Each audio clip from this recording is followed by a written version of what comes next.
Hello, everyone, and welcome to Locker Room Rewind, powered by Chunky Nelms Insurance. Save up to 50% on your homeowners, auto, or life insurance. Shop your rate with over 25 carriers. You can call 325-223-0314 to speak with a live agent. Again, 325-223-0314, or visit www.chunkynelms.com. Chunky Nelms Insurance. Get protected today. I'm Ryan Reynolds alongside Jaydon Hart, as always. What a night last night. I'm still recovering, obviously. Only 3 Concho Valley teams moving past the area round. We have Central, who lost to Permian as well. Jaydon, got it right.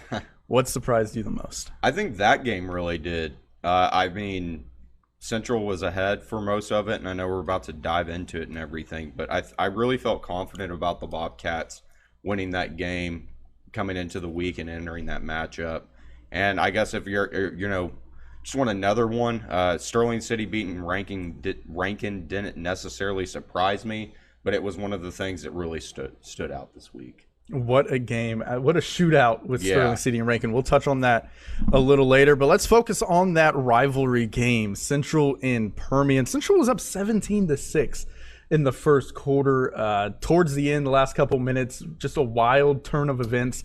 Central and Permian went into the half tied at 17, and we know that final score, 58-38. Permian snapping Central's 4-game winning streak, also snapping Central's 5-game winning streak against the Panthers.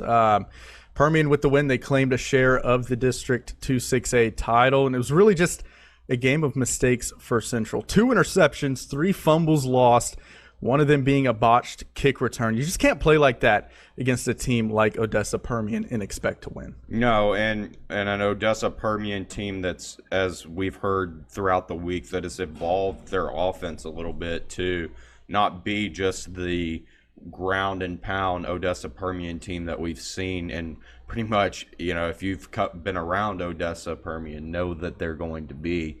They're throwing the ball now, and you saw that last night multiple times, and I think that really is kind of those plays where they were throwing the ball were turning point moments. Of course, the turnovers by Central, though, that was probably the biggest thing that was the game changer in this one. Yeah, he had the wide receiver pass. If you're watching the live webcast that we just saw, that pulled Permian within 2. They got the 2-point conversion, and they went into the half tied at 17. Central's defense, it was really just a weird football game. And I was talking to Coach Davis off camera after the game, and it was just a really weird football game because you have both teams scoring 17 points in the first half, and then they come out in the second and they just explode. The Bobcats, they held Permian to just 13 yards in the first quarter, no first downs. Like I said, the wild turn of events, you shoot yourself in the foot. So Central's 2 opening drives, or I guess first 2 drives, they turned the ball over in the red zone. Malachi, you threw a pick in the end zone on the opening drive. They get the ball back. They force Permian to punt. They get the ball back, and then Malachi fumbles it in the red zone as well. So, I mean, you just can't do that.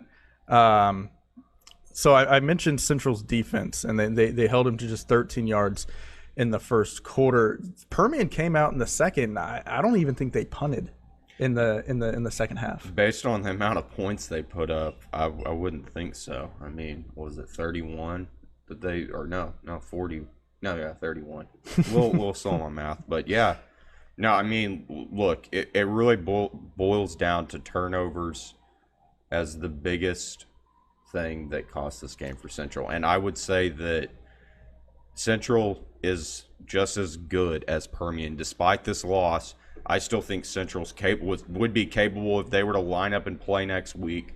Central would be capable of beating them and beating Permian 58-38. I was going to say that too. If these two teams played again, we don't know this would be a repeat performance. Yeah, I mean, look, and this is the first time also, I'm not saying seen this new evolved Permian, because you get film to look at it and everything, but actually playing against it is one thing, and it seemed like this game was all Central in the first half. I mean, they had those 2 turnovers in the red zone, like you said. You take that's 14 more points, and that would have been that swing before Permian started really going. And it was a 17-6 game at one point. You add 14 into that, then you're sitting at 31-6. Yeah, and you don't botch the kick return. That doesn't lead to a Permian touchdown that eventually ties it. That also doesn't give Permian the momentum going into the locker room. And then were there 2 more turnovers in the second half at the beginning? So there's 21 points on the board right there. That led to Odessa Permian points. So we spoke with Central head coach Brent Davis after the game, and plain and simple, he just said that they got outplayed by the Panthers, and this is what he had to say. Yeah, we turned it over all night. I mean, you're not going to beat them doing that, and that's something that it's always a key to any game. And you know, they made some of those. They outplayed us. It's just one of those deals, you know, where we got down and trying to catch up and never could get it done. And Permian outplayed us. You know, they caused turnovers. They ran their offense extremely well and outplayed us. Obviously, we got a chance to still get a piece of the district title next week if we can win. So it's a huge game. I mean, playing Lee and Midland's always a huge game. We want to go into playoffs with some momentum. So it'll be big for us. You heard it right there. District title still up in the air for Central. They can still claim a share of it with a win on the road at Midland Lee next Friday, November 27th. Should be a really good football game. A good test, another good test for Central. Yeah, I mean, a district title is a district title. You can keep a streak going in this little Southwest Conference, as you know, so it would be 6 straight. And Lee is, look, I think Midland Lee, that was the one that I thought coming into the season was the clear cut, and I think most people, not just myself, everyone would have said, oh yeah, Midland Lee. I was thinking, even after Permian beat them, I still was thinking, okay, yeah, it's still, you know, they're still a good football team. That's going to be a really tough game on Friday, but Central's good enough to beat them. Central's just as good as these top teams. I know they lost to Permian last night, but the 3 of them, you know, and Abilene's good too. I mean, they're snapping the playoff drought they're in. Congrats to them and everything that they've kind of been going through this year, just with their coach and Coach Volin, and it's been weird, that whole situation. Just like pretty much like the year it is in general, but ain't that the truth? But no, I mean, look, the top 4 teams in this district are good, and I think on any given week could beat each other. Yeah, anyone can win. Like, I mean, Abilene played Central really well here, but Central that might have been the best game Central had played all season as far as a just top to bottom clean performance. I guess maybe against a good team. Like the middle of the pack there, you know, you're kind of like, I'm not saying they're not great or they're not horrible. I don't know what I'm trying to say. They're not the best out there is what I guess I'm hitting at. And look, next week will be a big game, and if you get winner shares the district title with Permian, but if you are Permian, you have to feel really good about yourself because the 2 teams that you would be sharing it with, you beat both of them. Yep. So in a way, while it's co-champs, that's what it'll be. It won't be like, you know, a tie. It'll be a co-champ scenario, and you kind of have to feel pretty good about if you're the Permian Panthers. I think that's just a good way to put it. Abilene beats Permian. Permian beats Lee. Lee beats Abilene. Permian beats Central. Maybe Central beats Lee. No, I think it's a winnable. No, it's definitely Absolutely. a winnable game. I say it's tough because it's going to be tough, but like Central, I said, Central can go in there and win that football game easily can win that football game. I guess the point I'm trying to make, because I'm stuttering, I'm struggling. It's like you said, it was a long night last night, just trying to get everything done. A lot of moving around and fast-paced stuff. High speed. Yeah, all 4 of those teams are good, and I think on any given week can beat one another. But I think the cream of the crop are the Central, Permian, and Lee. Abilene we'll see. We'll see, I guess. Yeah, I'm not going to get too hot takey. The web. Yeah. The web of who beats who just shows just how exciting this district is. And, you know, next week, Central, they're going to have to contain another talented quarterback, Mikey Serrano. Yep. who is really, really good. I don't say he's talented just to say he's talented. It's just how will Central be able to contain him is going to be interesting. Especially they allowed Harper Terry, the quarterback for Permian. He had a game high 129 yards on 16 carries, 3 touchdowns, threw 2 touchdowns. We'll see how the Bobcats plan to completely different style of scheme though. So. Yeah. So we'll see. Early kickoff time at Grande Communications Stadium. Keep that in mind. 2 p.m. kick. November 27th. The winner will be co-champs of District 2-6A with Permian. If you're watching the live webcast, I'll be there. Before we move on, if you have any comments or questions, drop them down in the comment section. Staying with 2-6A, Midland lead. They beat Midland last night 63-40. And in Abilene, they beat Odessa High 29-7. Friendship was off. I think they have Odessa to wrap up the season next week. I believe so. No. Yeah, I don't know if Permian and Midland have played yet. So, yeah, that would make sense. Let's go to some playoff action. Some really interesting stuff last night for the classes 3A through 1A playoff teams for the Concho Valley. Starting with 3A Division 1, the area round wall, they fall to Bushland in double overtime. Just a heartbreaker for the Hawks. 28-27. That snaps the Hawks' 8-year streak of moving past the area round. Every year since 2011, they've moved past the area round. It was just a back and forth ball game for the entire 4 quarters plus more. Yeah. So basically, Jaydon, after Wall scored to take the lead in the second overtime, Bushland scored, rolled the dice on a 2-point conversion ball game. Really gutsy move for Bushland. And as you can see, their connection between their quarterback Coleman Janelle and Cash Bradley was just out of game. Yeah, was just clicking last night. Cash Bradley 3 receiving touchdowns against the Hawks. The game was tied at 14 entering the fourth quarter, and Wall just couldn't pull this one out. No more magic for Wall. No, Bushland's good. I mean, that whole at this point everyone's good thing is obvious, but Bushland was good. Bushland was, I think, able to do what they wanted to do offensively, and while Wall did keep pace with them, I think that from what I was hearing, I felt like it was more of a game where Bushland kind of controlled it throughout, and Wall came out in the second half and made this a close game. And, even had a chance to win it up at the end, right?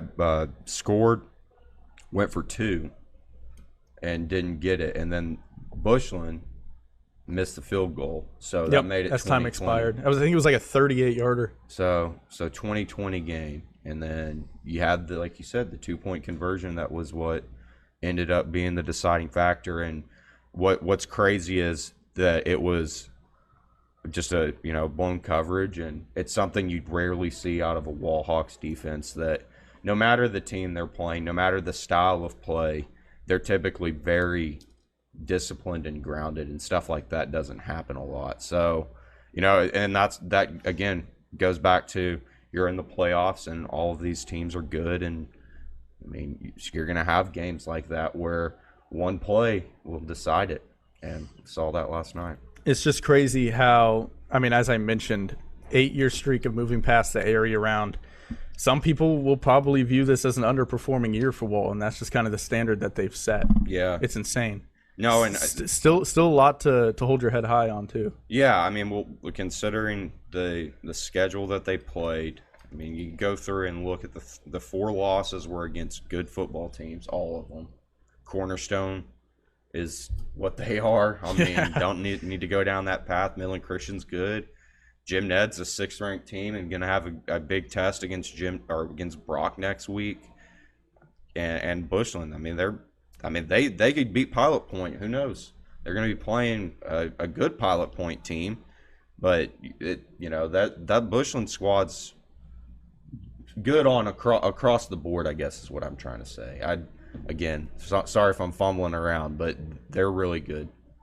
Yeah, high speed up tempo. High speed, dink and dunk. Yeah, no, it's It can really get to you, especially with the kind of style that Wall plays. Still able to control the clock because you're completing passes. So it's like a controlling offense in some ways that has the dink and duck aspect of taking advantage of their skill players' speed.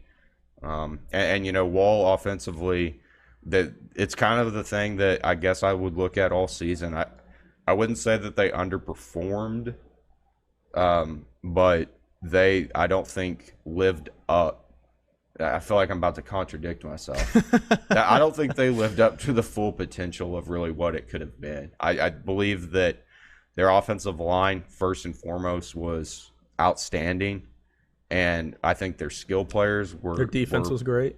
Yeah, and it's just one of those years, too, where there's other teams out there that are better than you. Like, they are just really good also. Like, this is a really good Wall team that lost last night. And, yeah, they, like you said, aren't carrying on the streak. They didn't carry on the district title streak. But that's also because, one, Jim Ned was legit. And two, Region 1 and 3A Division 1 is good. And once you get past the by-district round, that's the teams that you're going to be playing are no joke. There's a lot of what-ifs. There's also a lot to look forward to for Wall. Maybe they would have beaten Jim Ned if they found Gabe Haskins earlier, or if they made that move earlier. Who knows? A lot of what ifs. Then you'd be playing Brock next week. Yep. Would you want that? I mean, you would be playing another week, but then they would have played Hart last night, and I think they probably would have beat Hart. Bushland was the one that they're always seem to be in the Hawks' way, and Walls had their number in the past, but not this year. Yep, Wall, I mean, you mentioned that. Wall beat Bushland, for those who don't know. Wall beat Bushland in the area round in 2018, 21-14. So, I mean, the Falcons get revenge on that one. I think they played in 2017 too, and yeah. No, they're very familiar with each other. So the loss with Wall, they finish at 8-4, and head coach Houston Guy's 13th year with the team. We'll see what the Hawks brew up next year. They'll still be good. Yeah, absolutely. Wall. And Coach Guy's there's a standard. Coach Guy's one of the best coaches around, and I think I'd be stupid not to say the statistic that I found out there that throughout, and this is according to Texas high school football history, which is just an archive of people, I guess, contribute and throw stuff together. But it's in the past I've gone and looked, and it's pretty accurate. Houston Guy and the Wall Hawks are number 14 in the most consecutive 10-win seasons in the history of Texas high school football. So, kind of do with that. It's impressive. What you want. Yeah, no, there's that standard there. 14th. That's out of all classifications. It's crazy. Now this year it ended. The streak because that was a part that consecutive streak was still ongoing. They could have kept it going. They would have had to have won this week and then beat Pilot Point. Mason's in there too, right? If I'm not mistaken. Yeah, I don't know how they're not as high as Wall is. Yeah, though. they're up there though. Mason had a few. They've had some good years, but I think they had maybe one or two that were off. We'll see. I need to go and look at that. That's interesting, actually. So, like I said, Wall finishes 8-4. Head coach Houston Guy and his staff will figure something out and expect Wall to be back in the playoffs next season. Yeah, let's go down to Division 2 in Class 3A. Could be one of the surprising things for the week, not necessarily the outcome, but maybe the scoreboard of that outcome. Number 10 Ballinger losing it to Spearman 35-7. Another one, like we mentioned with Central, just missed opportunities for the Bearcats. They had the ball inside the red zone 3 times, resulting in 0 points. They also had the ball inside the 36 twice and didn't score. Again, you need to convert those things against good teams. Spearman is a good team. Yeah, they're averaging 40 points in there. I mean, consistently week in and week out, they're scoring above 40 points and nearly put 40 up on Ballinger. A good defense, a defense that a few weeks ago that people were hailing, myself included, as as a, you know, top defense in the classification. And, you know, I really do feel like this and the Llano game in week 4, because Llano's good. We all know that now. Oh, yeah. One of the adopted teams for us, too. Congrats, Yellow Jackets, on the win last night.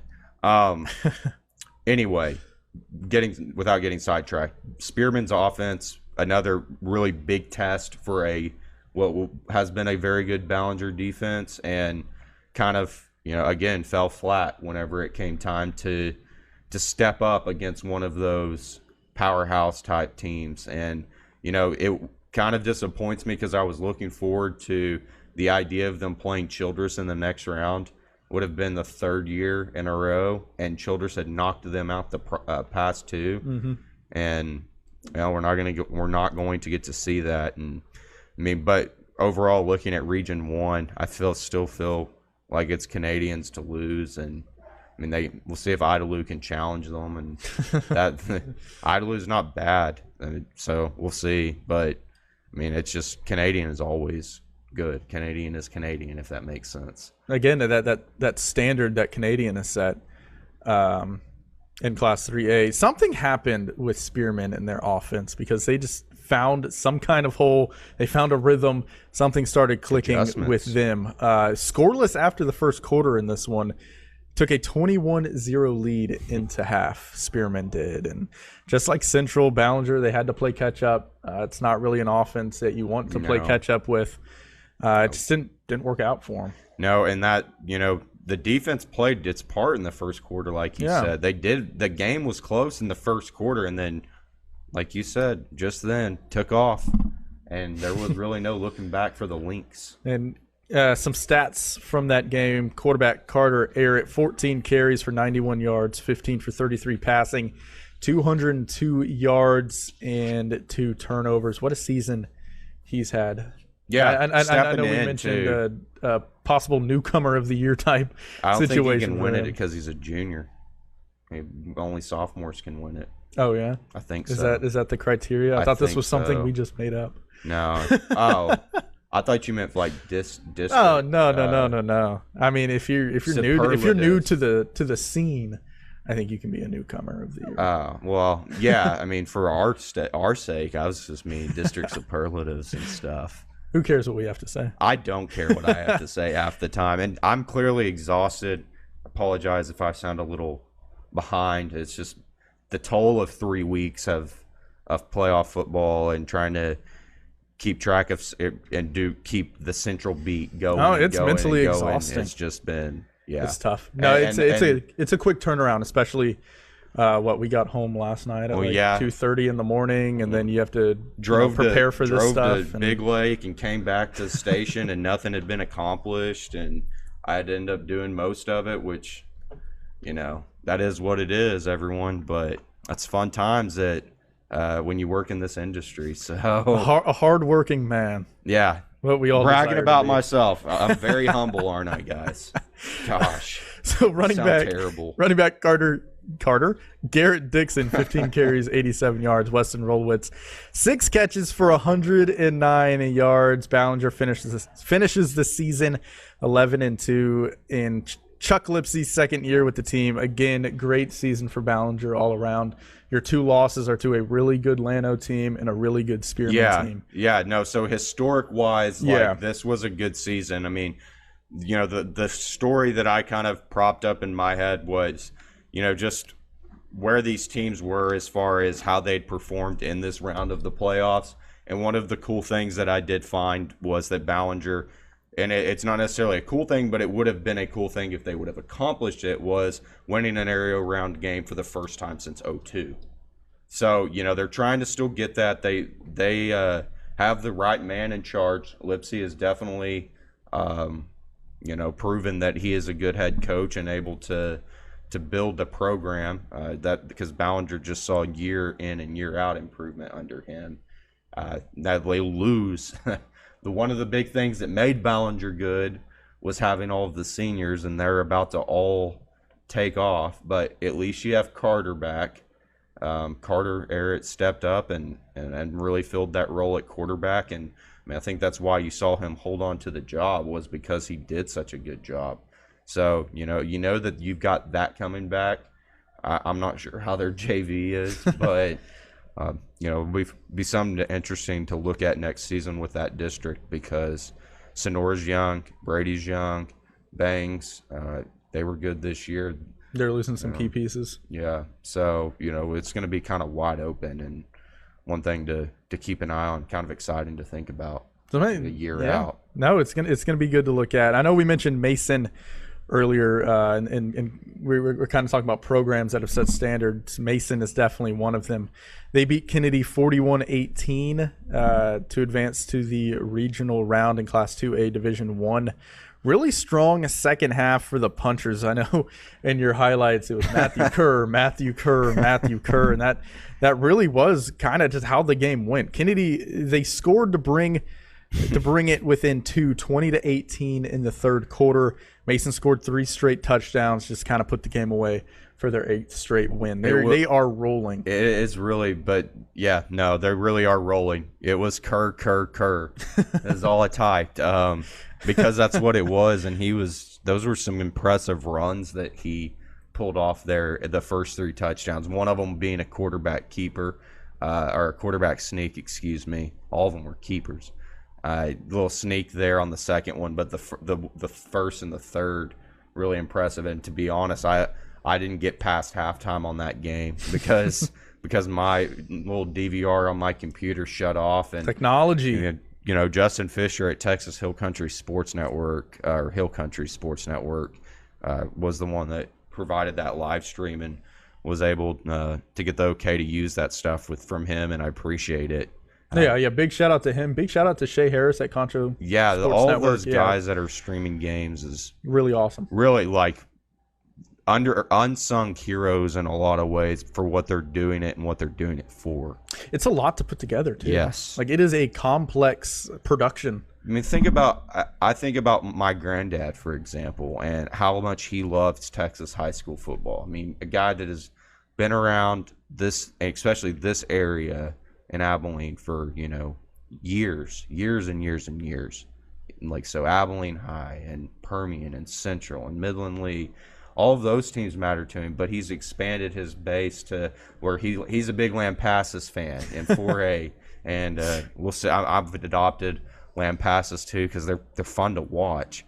But overall, just the ability for someone that's older, that in a time where you're more at risk and you don't need to be going to football games, still having the opportunity to watch it like a college football game, and having just a plethora of them to pick and choose from on Fridays and sometimes Thursdays and Saturdays really is a cool thing. And for that reason, I thank all the people that put it together, because I know there's a ton of grandparents out there that wanted to see their kids or their grandkids play, and they got to do that this season because of people like Justin Fisher, like Shay Harris over at Concho Valley Sports, and countless other people. Yeah, COVID-19 it's a terrible thing. We're getting sidetracked talking about Mason. I'm just saying, like COVID-19, it's a terrible thing, but there's been some technological adaptions that have been pretty cool with it. I know we're big foodies. The whole QR code with menus in restaurants are pretty cool, and then the UIL deciding to lift that broadcast ban is awesome. You mentioned grandparents who maybe don't want to travel, and they want to stay in it and watch their kids. You also have to think about it from a recruiting aspect. How does that change things? Well, I mean, it's probably going to be for one season, so yeah, obviously, but it made things. It definitely made things a lot. The ease of accessibility. You're 100% right about the recruiting thing, because this whole thing has made things difficult for potential kids or guys that should be college athletes, maybe not getting that opportunity to be seen and going off max preps and huddle. Getting to watch a game live is different. It's just, there's something about it. Absolutely. So, but as far as Mason, backtracking with them, you mentioned them being impressive, and they have been through this 8-game stretch now, starting out 0-4, playing good football teams, and then I would say that the 8-game stretch, that not all of them have been the best, but all you can do if you're Mason is beat the team that's in front of you. And they've done that, and they've done it pretty handedly too. The only team that I would argue in there that was not a worthy opponent, but someone that you're like, okay, might could beat Mason was Ozona, and that was a pretty dang good football game. And again, Mason showed that okay, hey, that's in front of us. We did what we needed to do, and we got out of there. And I think you can't count Mason out any time. They're kind of like Wall. Yeah, the standard that they set for Mason, you mentioned it's whoever's next up, just focusing on the opponent that you have next, and the opponent that they have next is a Goliath. Yeah, top-ranked Shiner in next week's playoff game. Shiner's coming off a 72-6 win over Freer last night. They haven't allowed more than 20 points in a single game since week 1 against Hallettsville, who has that extremely talented UT commit at running back. So legit. We'll see. We will see. The thing that I will say what Mason is. This is where it bodes well for Mason, though. And I'm not sitting here saying Mason's going to beat the number 1 team, Shiner. Shiner was my team that I picked. I did a little like the whole pick each team from the each classification that's going to win it. I picked Shiner to win it. I think they're the best team in the classification. I think there's some that are close though, that aren't too far behind. Refugio being one that's in that. Cisco has really looked great. Post is good. But one thing that I will say that bodes well for Mason is this is a common opponent. These two teams are familiar with one another, and if from a game planning and from that perspective, that's a leg up because it's stuff that it's kind of like Central and Permian and Wall and Gymnet and some of these teams that have just been playing each other year after year. You know what to expect. The faces change, but the scheme doesn't necessarily change a ton. Now they're going to throw some new things in there, but for the most part, how to game plan for them. So that could end up being a good thing for Mason, but you also have to consider Shiner knows what Mason's going to do, and that's a good Shiner team. So we'll see how that one turns out. And we'll talk about it more on Wednesday's preview cast. If you haven't subscribed to the Locker Room Rewind podcast feed, CVHP Locker Room Rewind, Apple Podcast, Stitcher, and Spotify. Got a time for that game too. Since I guess this is the first one we're talking about where we had the team move on, Mason is playing Shiner at 7 p.m. Friday in Pflugerville. So, well, there it is. Nighttime game, close to Austin, not too far for Mason, not too far for Shiner. Should be fun. And for all of those playoff pairings, head over to ConchoValleyHomepage.com. How about Division II in Class 2A? 7th-ranked Christoval. The Jungle They Cats are moving past the area round for the first time as an 11-man program. They just thrashed Bruni 72-30. It's the Cougars' 11th straight win since their season opening loss to Wink, who also lost last night, since we've talked about them a bunch this season because of just kind of the teams Wink has played. They played El Dorado. They played Christoval. Might as well mention that their season came to an end last night as well. They lost to Wellington 34-28. Played them good too. Yeah, no, that was a really good football game. Wellington's good, man. Wellington's legit. Now, Christoval fans know how good Wellington, that program is. Oh, yeah. From last season, meeting them in the area round. But yeah, no, that Wink team, it just caught some good opponents, and like I've been saying, this stupid cliche of every team's good when you get to this point in the postseason. Playoffs. Yeah, but I mean, what do you expect? I mean, these are good teams, man. So, but man, that score 72-30, and they didn't let off the gas. That's another cliche. We're throwing it in there. Do you want to make a statement, though? The fact that you don't have to play your bi-district round game. Coach Otho, after the game, I talked when I was talking to him. He said I was a little concerned, just about how they'd come out just not having played a game. Not that he was worried about them losing or anything. He thought maybe there could be like some rust there, just some, a slow start. But no, none of that at all. And they just, again, put the pedal on the gas and just went after them. We said it. That's insane. We said it 2 weeks ago. I think having that bye week in the bye district round is huge. Yeah. I mean, maybe you get some players healthy. I know last year going into that Wellington game, they were banged up. Braden Wilcox was banged up in that game, and he had a amazing game last night against Bruni. 100-yard pick six, 88-yard punt return touchdown, and then he had touchdown runs of 78 yards, 48 yards, and 40 yards. Kid's amazing, man. Braden Wilcox what a talent. Is amazing. And you don't have a ton of opportunities left to watch him. You've got, if everything goes well, regional round, you got a quarterfinal, a semifinal, and a state championship game. Maybe the whole state will get to watch him, because I hope looks like Mart's going to be the ones that come out of Region 3. And that's the favorite that everyone keeps talking about. But, man, wouldn't that be something if Cristobal could beat Mart, get in there and maybe play Hamlin? That's who I'm kind of dream. Kind of think that'd be awesome. Kind of think Hamlin, but yeah, I'm getting way too ahead. One thing that is worth pointing out, Cristobal, that's the first area round game that they have won as an 11-man program. So this group of guys now got their first by-district playoff win, won their first outright district title, and then accomplished that feat. This is the by-district round win was 2 years ago against Cross Plains. But, this has been a group led by Braden Wilcox, a senior, where you have had a lot of milestones. Breaking down walls. And I think that's a really cool thing for this program, because it was a good 6-man program for a really long time. You can go back and look at just the success that they had.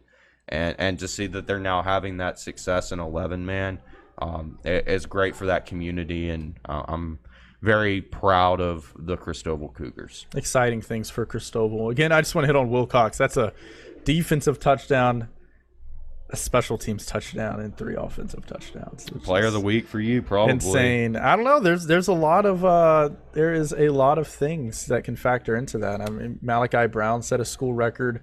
475 passing yards in a game. Life SC set a school record, 265 receiving yards in a game. And then you got Braden Wilcox, who just scores on just about every way you can. So yeah, and it's the same guys. It'll be interesting. It's like the same guys every week at this point. Yeah. Malachi is obviously going to be one.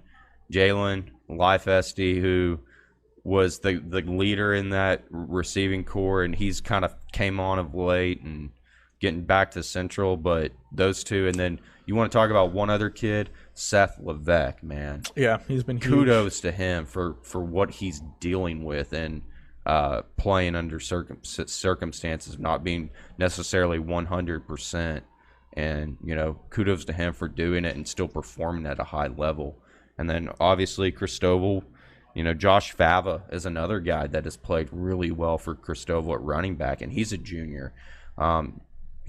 They've gotten where it isn't just so reliant on Wilcox out at the skill positions, because Bo Jolly's another one of those guys out at receiver, who lanky, tall kid who can go up and get you a ball and is also going to outrun you.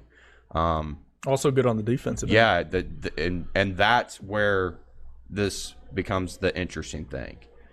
Cristobal, we've talked about Cristobal's defense. Cristobal's defense is going to be what needs to be when it becomes Fall City time. Now they play not Yorktown, Snook next week. I'm going to sit up here and BS. I really don't know a ton about Snook. We know they beat Miles. Yeah, but in the by-district round. We beat York. Or York. Yeah, they beat. I was actually going to talk about that. So Cristobal is playing Snook. Look at me jumping through the rundown. Snook beat Yorktown 52-23 last night. Great season from former TLCA head coach Brent Ryder, who's serving as the defensive coordinator over at Yorktown Ryder. now. Good old Ryder. Helped that defense tremendously. Helped Yorktown to an area round appearance. Again, I don't know much. HBT. I don't know much about Snook either, which is why we do a separate preview cast for this. Yeah, stuff, like, I mean, like I sit here. I'm not going to sit here and like act like I know every single team in the state of Texas because I don't. Now that region though, I do know that. I feel so bad for El Dorado because El Dorado I think could have beaten D'Hanis, and it would have been El Dorado and Fall City, but instead it's D'Hanis and Fall City.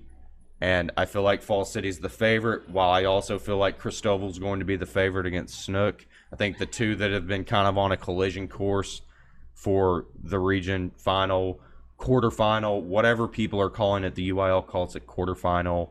You know, Dave Campbell's has the next round as the region semifinals, and then the actual quarterfinals as a region round. It's a lot of confusion, but the last matchup in your region is what we will call it for now, as Fall City and Cristobal, and that will be a game to be looking out for. And I feel like by looking just a little bit at Fall City, I've done a little bit into them, I think Cristobal can win that game.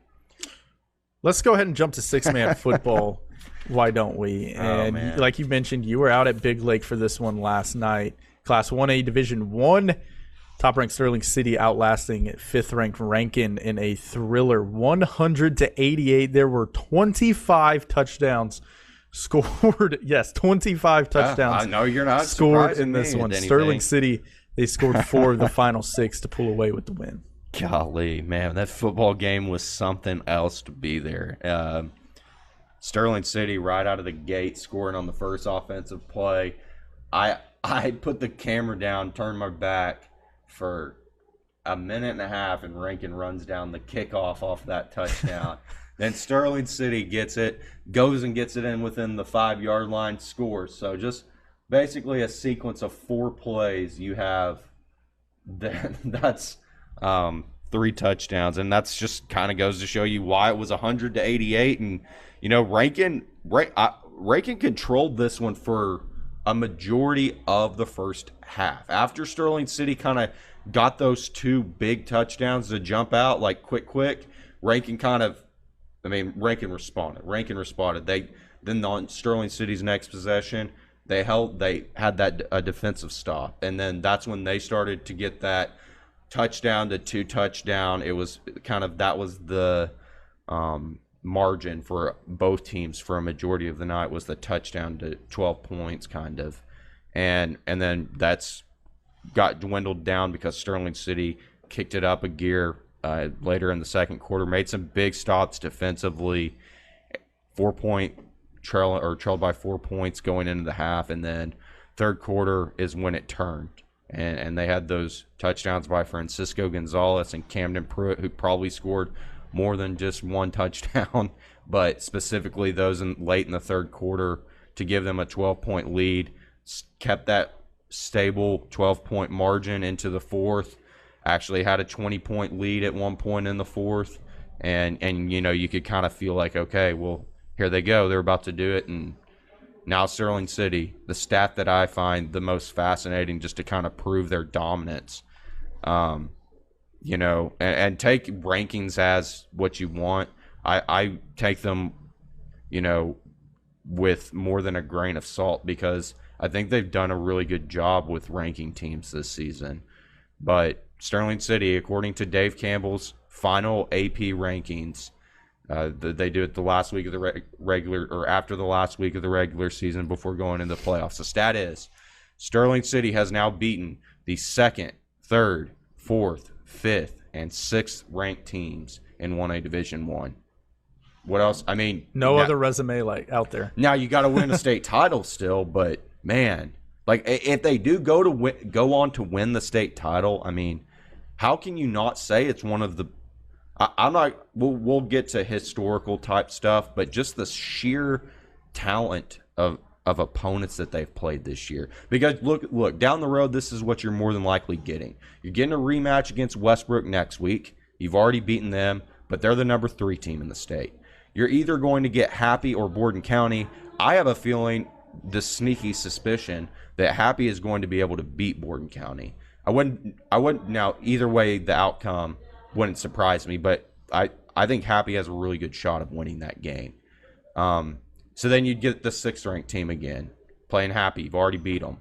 You're more than likely, I picked Lakey to go to the state title game, but I feel like May is probably going to beat Lakey and then take down Union Hill in the state semifinal, which would set up another rematch against May. So then you would not only would you have beaten all of these teams that are ranked 2 through 6, you would have done it where you've beaten the 3 seed twice, or the 3rd-ranked team twice, the 2nd-ranked team twice potentially, or the 6th-ranked team twice, and then the 4th-ranked team twice.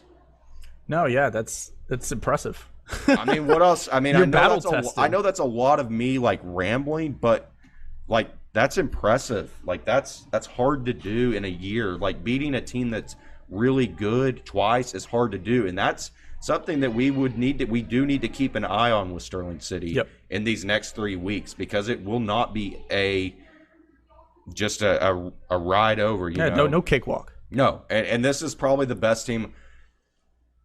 I think that was the most talented team I've seen them play this year. What's also impressive is you mentioned they beat the number 1, the number 2, the number 3, the number 4, the number 5, and the number 6 teams this season. This win over Rankin was only the 5th time Sterling City has had to play all 4 quarters from buzzer to buzzer. That's impressive. Yeah, and it's because it's a good team. I mean, and Deshaun Goodley, number 1, if you're watching the highlights, Deshaun Goodley, man, he is a pure athlete, one that – you know, you wonder what he would be playing in 11-man football. He's a great player, man, and Rankin all around is quick. They're very fast, and we say speed is what gets you going in these 6-man games. And Rankin's got plenty of it. I just think the thing that separates Sterling City from some of these other teams is Wildcross Knittel is the guy you see scoring a lot of touchdowns, and his speed is insane.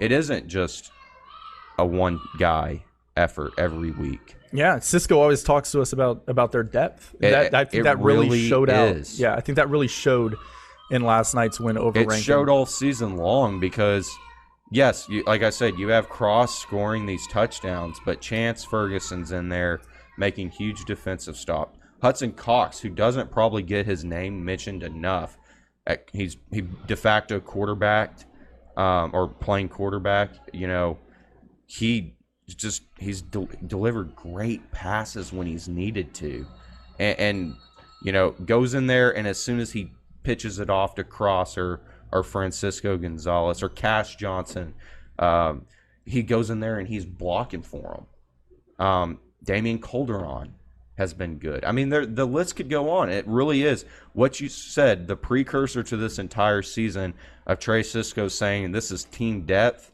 really has been the reason why they have had their biggest advantages all season, and speed. And I say it really shined in last night's win. 4 different Eagles had touchdown runs. 2 different Eagles caught touchdown passes. 2 different Eagles had kick return touchdowns. It's insane. Yep. No. Season high, 100 points scored. Not a surprise there. You caught up with head coach Trey Cisco after the game, and this is what he had to say. Man, I am just so excited for these kids. You know, as hard as they fought, and you know that's what we talk about. Leave it out all out on the field, and they did that tonight. And you know, they fought through everything, and you know, just, you know, it's just a testament to them and the hard work they put in that they're in the spot they're in right now. You know, I mean, there's a reason we play these tough teams is so we are ready for games like this when it comes down to it. And I think that helped us be prepared. We have microphone problems. Continue, Ryan. Just keep going. Don't act like you're scared. So the next round, Sterling City taking on Westbrook, another rematch. Westbrook beat Garden City 46-0 last night. As we already mentioned, you got to keep in mind Sterling City has already beaten Westbrook in Week 9 this season, 38-28. We've been throwing out cliches all show. Always. Another one, it's hard to beat a team twice. It's kind of what Sterling City came into last season, where they beat Rankin in the regular season, but then fell in the postseason. So I haven't had to do it yet, so here you go. Here it is. Your test. You're going to do it for the next 3 rounds probably, so here you go. Here it is. We have another Class 1A Division I team that was competing in area round action last night. Number 10 Water Valley season came to an end 64-46 to your state, state appearance pick. Number 8 Lakey. Feeling a little less confident about that one. It's a sudden change of heart. I think May is just really good. May is really good. You know, they're big. It's sucks kind of that we're not, because I do feel like Water Valley again proved themselves last night in a way. I think many people didn't expect them to win that game, and they controlled it for a majority. I think it was up until late in the third quarter that they actually held up or gave over the lead to Lakey, and then in the fourth quarter, I guess, I don't even know exactly what happened. I'm going all off just scoreboard watching. Lakey just started pulling away and stopping them, and it would have been cool to see maybe a Water Valley Sterling City state championship game. 2 old rivals, two Concho Valley teams, opposite side of the bracket, getting to play each other. As far as how they would have fared against May, who knows? But they're a big team like May, and they would have maybe have been able to give May a fight. I think if you beat Lakey, then you have to say, you prove like they've proven themselves anyway. But I mean, they hadn't beaten a ranked team yet, so that was kind of my thing still and again putting a little bit of faith into the rankings. Let's see you play a ranked opponent, and if anything, I come away from that game looking at Water Valley even more in a higher regard than what I did going into the week. I think that they really proved that they are going to be a force to be reckoned with under Coach Nathan Hayes in the years to come. A great run for the Wildcats. Next year is going to be a good year for them. A great run. They went undefeated in district play. They won that outright championship in 141A Division I. Won 7 straight games. Lost to a very good Lakey team. Again, nothing to hang your head on if you're Water Valley. They finished the season 6-3 overall. Those 3 losses, Westbrook, Borden County, and Lakey, very, very good football teams. Can't argue about any of that. And that's why I say, kudos to them for what it is and how they played Lakey. Again, the what reason we're talking about them, that was a good effort. And that's another cliche, but seriously, they had them. They were that close of moving on. This team was hungry this year. That close. And the amount of just stuff we've talked about it with the COVID-19, having to sit out games, and then getting the 2 best at the time best teams in the state, 2 and 3 now teams in the state. Water Valley had a great season. Congratulations to them. Congratulations to Coach Hayes for turning that thing around in just 1 year. But he also, I think, knew it last year when you talked to him. He said, he looked at those guys. He knew it was going to be a work in progress, but man, he flipped it quick. And they're still young. I mean, they've got who's graduating on that? Is Connor Glass graduating? I think so. I think he's a senior. Is he this only? I think he's the senior. I think is Gabriel Smith a senior? I think so. But Cannon Weiss isn't. Cannon Weiss isn't. I don't know about Harley either. Harley Davis. I'll have to take a look at the roster. The point is that Cannon Weiss is a stud too, and he's going to be back. So just kind of take it with what it is, that Coach Hayes and the Water Valley Wildcats will be another force to be reckoned with next season too. We didn't mention it. Sterling City Westbrook, that game for Saturday 5 p.m. Yeah. Colorado City. Probably going to be there too. We'll see if they can win again. Don't hang your head high if you're Water Valley. Class 1A Division II Blackwell, rounding out kind of the playoff action. They lost to Motley County. I've got Cristobal too. Sorry, I don't know why I didn't put Cristobal Snook. Cristobal Snook is at 4 p.m. Friday in Fredericksburg. Early kick. Yeah, so Early kick for a Friday game. So that's going to be an interesting one. We're going to try to get someone out to there or out to that game. So absolutely. No, I mean, that's it. We have 3 Concho Valley teams moving on. We have Central, who's wrapping up their regular season. They can claim a share of the district title with a win over Midland Lee next Friday and be co-champs with Permian. They should be hosting a playoff game as well when that time comes for Central. It depends on, and yeah, it'll depend on how things shake out, I believe, with overall district finish. I know it goes to 1A and then Division 2. Also, they split them, but Central's locked up the 1 seed out of 2-6A in Division 2, but they host the playoff game is dependent, I think, on how they finish in the overall district standings. So. And we'll keep an eye on that, and we'll let you guys know. I know a lot of our teams are having their seasons come to an end, but there's still a lot of action to look forward to. See if Sterling City can beat Westbrook for a second time and move on. Mason has a tough test against Shiner. Yeah. You got Christoval and Snook. A lot of good action, especially with Central and Midland Lee. Let's not forget about that.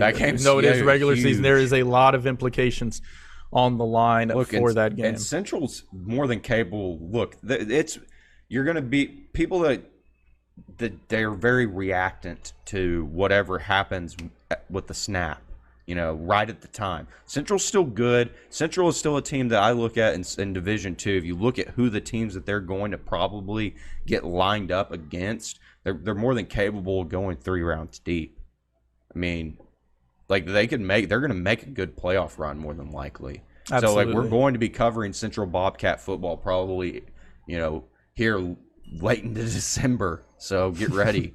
That's our lineup for Wednesday's preview cast. We got Central, Midland Lee, Christoval, Snook, Mason, Shiner, Sterling City, and Westbrook. If you haven't subscribed to the Locker Room Rewind podcast feed, CVHP Locker Room Rewind, search that on Apple Podcasts, Stitcher, and Spotify. We'll continue these preview casts on Wednesday, and we'll have the recaps sometime over the weekend, Saturday, Sunday. We're not sure yet. We do know that this is the last webcast that we're doing live across the social media platforms. So, I mean, whoever is tuned in throughout this season, we want to thank you guys for your support. We want to thank Jeff Caldwell, our technical director, Look at Jeff. that makes us look pretty.